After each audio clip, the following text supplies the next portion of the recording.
SC వర్గీకరణ కోరుతూ ఈ నెల 6న ఢిల్లీలో ప్రధాని మోదీతో తెలంగాణ అఖిలపక్షం భేటీ కానుంది. అఖిలపక్షాన్ని ఢిల్లీకి తీసుకెళ్తున్న సీఎం కేసీఆర్ ఈ మేరకు ఈ నెల 5న ఢిల్లీకి రావాల్సిందిగా ప్రతిపక్ష నేతలకు లేఖలు రాశారు. పూర్తి సమాచారం శ్రీకాంత్ అందిస్తారు.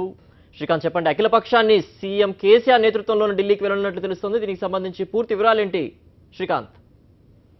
సిద్ధేశ్వర్, ఉమ్మడి రాష్ట్రంలోతో పాటు రాష్ట్ర విభజన జరిగిన తర్వాత కూడా రెండు రాష్ట్రాల్లో ఎస్సీ వర్గీకరణ అంశం అటు రాజకీయంగా ఇటు సామాజికంగానూ కూడా ప్రకంపనలు సృష్టిస్తున్నటువంటి నేపథ్యంలో గత అసెంబ్లీ సమావేశంలో కూడా తెలంగాణ ప్రభుత్వం ఒక తీర్మానం చేసింది. ఆ తీర్మానం ఎస్సీ వర్గీకరణ తక్షణం చేపట్టాలి కేంద్రం అని తీర్మానం చేస్తూ మాట్లాడినటువంటి సీఎం కేసీఆర్ త్వరలోనే ఢిల్లీకి అఖిలపక్షాన్ని తీసుకెళ్తామని ప్రకటించినటువంటి నేపథ్యంలో ఎల్లుండి సాయంత్రం సీఎం కేసీఆర్ ఢిల్లీ వెళ్తున్నారు. 6వ తారీఖు ప్రధాని మోడీ అపాయింట్మెంట్ కూడా లభించినటువంటి నేపథ్యంలో కొద్దిసేపటి క్రితం సీఎం కేసీఆర్ అన్ని పార్టీల అధ్యక్షులకు కాంగ్రెస్, ఎంఐఎం, అలాగే బీజేపీ, సిపిఐ, సిపిఎం తో పాటు టీడీపీ నేతలందరికీ కూడా లేఖలు రాశారు.